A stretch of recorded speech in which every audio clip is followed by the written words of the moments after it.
क्या हुआ? जब अयोध्या मंदिर के दरबार में प्रकट हुआ साक्षात पुष्पक विमान, राम मंदिर में काम कर रहे मजदूरों ने जब यह नजारा देखा तो सभी के पैरों तले जमीन खिसक गई। 22 जनवरी प्राण प्रतिष्ठा से पहले अयोध्या में इतने बड़े चमत्कार का होना सभी को आश्चर्य में डाल रहा है। कुछ लोगों ने इसके साक्षात दर्शन किए हैं, जिन्होंने अपनी आंखों देखा, उन्होंने जो बताया उसे सुनकर आपके भी रोंगटे खड़े हो जाएंगे। लेकिन आगे बढ़ने से पहले अगर आप एक सच्चे सनातनी हैं और प्रभु श्री राम को अपना आराध्य मानते हैं तो इस वीडियो को लाइक करके कमेंट बॉक्स में जय श्री राम जरूर लिखें, क्योंकि कल युग में त्रेता युग जैसी घटनाओं का दिखाना कोई आम बात नहीं है। जैसा कि आपको मालूम होगा कि 22 जनवरी 2024 को राम लल्ला अयोध्या के नए भव्य मंदिर में विराजमान होंगे। इस शुभ कार्यक्रम के लिए पूरे देश में निमंत्रण बांटा जा रहा है। शहर से लेकर गांव तक घर घर अक्षत वितरण में बच्चों से लेकर बड़े तक सहयोग कर रहे हैं। यहां तक कि महिलाएं भी घर घर जाकर अक्षत और श्री राम के अयोध्या की फोटो बांट रही है। अयोध्या में राम मंदिर में भगवान राम लल्ला की प्राण प्रतिष्ठा कार्यक्रम की तैयारियां तेजी से की जा रही है। इस कार्यक्रम को बेहद भव्य बनाने के लिए कोई कसर नहीं छोड़ी जा रही और इस बीच राम मंदिर निर्माण का कार्य भी तेजी से किया जा रहा है। मंदिर निर्माण में जो लक्ष्य लिया गया था उसमें लगभग 80% कार्य हो चुका है। 70 खंभों पर मूर्तिकार का काम चल रहा है। पिछले दिनों त्योहार की वजह से काम धीमा पड़ गया था, लेकिन अब वह भी तेज गति से पूरा हो जाएगा। निर्माण कार्य जल्द से जल्द पूरा करने के लिए सभी मजदूर रात दिन मेहनत कर रहे हैं। लेकिन 10 जनवरी की रात कुछ ऐसा चमत्कार हुआ जिसे देखकर सभी मजदूरों के होश उड़ गए। असल में जब रात्रि के समय सब मजदूर अपना काम निपटाकर तंबू में सो रहे थे, उसी समय अचानक से उन्हें वहां कुछ हलचल महसूस हुई। तभी सुरेश नाम के एक मजदूर ने जब तंबू से बाहर झांक कर देखा तो उसे राम मंदिर के परिसर में कुछ अजीब सी पीली चमकती हुई चीज दिखाई दी। उसने अपने साथियों को जगाना चाहा, लेकिन कोई भी उसके साथ नहीं आया। जब हिम्मत करके सुरेश जब राम मंदिर परिसर में पहुंचा तो वहां का नजारा बहुत चौंकाने वाला था, क्योंकि वहां पर उसे एक बहुत ही दिव्य चमत्कारिक विमान दिखाई दिया, जिसका आकार मोर के समान था, जो कि दिखने में काफी सुंदर और तेज रोशनी से परिपूर्ण था। और वह राम मंदिर परिसर के पिछले क्षेत्र में उतर रहा था।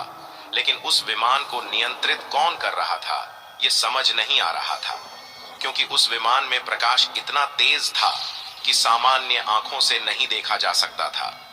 लेकिन समझ में कुछ ऐसा आ रहा था मानो स्वयं साक्षात भगवान राम पुष्पक विमान के माध्यम से अयोध्या में उतर रहे हैं। सुरेश ने यह चमत्कार अपनी आंखों से देखा, लेकिन अचानक से वहीं बेहोश हो गया, क्योंकि वह उसके तेज को सहन नहीं कर पा रहा था। और सुरेश जब सुबह उठा तो वह उसी स्थान पर मौजूद था और उसके साथी मंदिर निर्माण कार्य पूरा करने के लिए जा रहे थे। फिर भी सुरेश ने सभी को रोककर रात्रि की सच्चाई बताई, लेकिन सभी उसकी हंसी उड़ा रहे थे। लेकिन सुरेश मन ही मन समझ चुका था कि प्रभु श्री राम अयोध्या आ चुके हैं और यह उसके लिए सौभाग्य था कि उसे इतना सुंदर दृश्य देखने को मिला, जहां शायद उसने साक्षात पुष्पक विमान के दर्शन किए थे, यानी कि प्राण प्रतिष्ठा से पहले अयोध्या में प्रकट हुआ साक्षात पुष्पक विमान।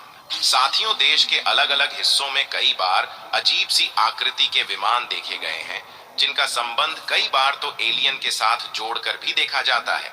यानी कि अयोध्या में उस रात्रि को मोर की आकृति का विमान देखना वास्तव में प्रभु श्री राम का ही कोई संदेश हो सकता है। लेकिन क्या यह विमान सचमुच में पुष्पक विमान है? इसकी आखिर क्या गारंटी है? इसे समझने के लिए हमें पुष्पक विमान के रहस्य को अच्छे से जानना पड़ेगा। आगे हम आपको पुष्पक विमान का रहस्य बताएंगे, जिसे समझकर आपको यकीन होगा कि अयोध्या में पुष्पक विमान का प्रकट होना कलयुग का सबसे बड़ा चमत्कार है। हम आपको पुष्पक विमान का रहस्य बताएं, उससे पहले आप इस चैनल को सब्सक्राइब जरूर कर लीजिए और इस चमत्कार के लिए कमेंट में जय श्री राम जरूर लिखें।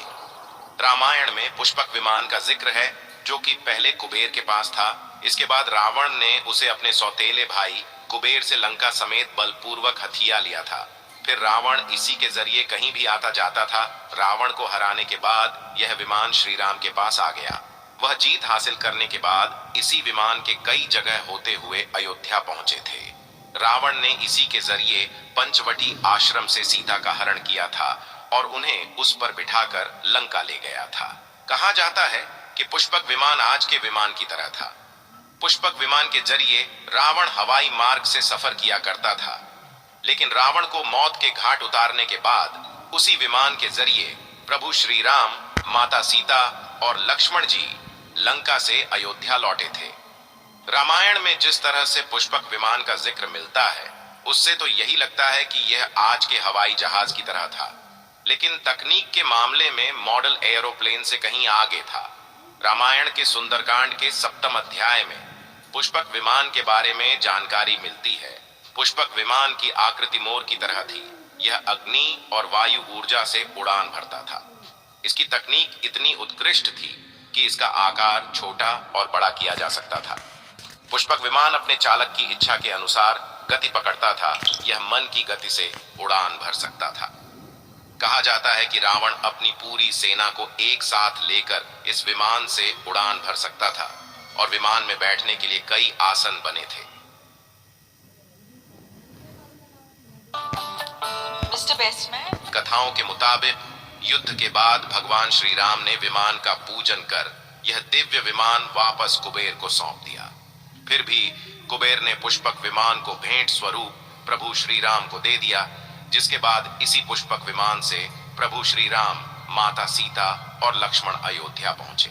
अब जब कई हजारों सालों बाद एक बार फिर भव्य राम मंदिर का निर्माण हुआ है, तो प्रभु श्री राम अपने भाई लक्ष्मण और माता सीता के साथ एक बार फिर से अयोध्या धाम पहुंच रहे हैं और इस पुष्पक विमान का नजारा वहां के मजदूर को दिखाई भी दे चुका है। इसके अलावा रामायण के प्रसंग में यह भी कहा गया है कि जब माता सीता का हरण करके रावण ले जा रहा था, तो रास्ते में जटायु ने अपनी चोंच से रावण को चोट पहुंचाई थी। उस समय रावण पुष्पक विमान में ही मौजूद था, जिसके बाद रावण ने तलवार से जटायु के पंख को काट दिया था। जटायु घायल होकर जमीन पर गिर गए। जब सीता को खोजते हुए राम पेड़ पौधे और पक्षियों से पूछते जा रहे थे, तो रास्ते में घायल जटायु से मुलाकात होती है। मरणासन्न पड़े जटायु ही राम को बताते हैं कि रावण सीता को हरण करके किस दिशा में गया है, और जब साक्षात प्रभु श्री राम पुष्पक विमान में अयोध्या आ चुके हैं, तो भला उनके परम भक्त जटायु कैसे पीछे रह सकते हैं। अयोध्या में राम लल्ला की प्राण प्रतिष्ठा से पहले जनपद की सीमा में गिद्धों का झुंड दिखाई दिया है और स्थानीय लोग इसे गिद्ध राज जटायु से जोड़कर देख रहे हैं।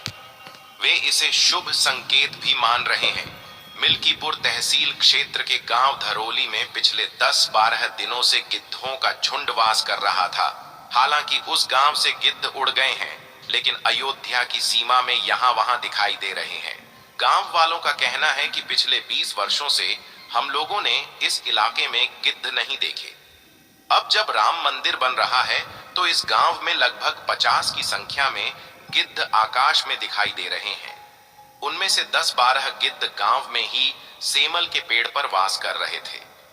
गिद्धों के देखने की घटना को ज्यादा लोग राम से जोड़कर देख रहे हैं और शुभ संकेत भी मान रहे हैं।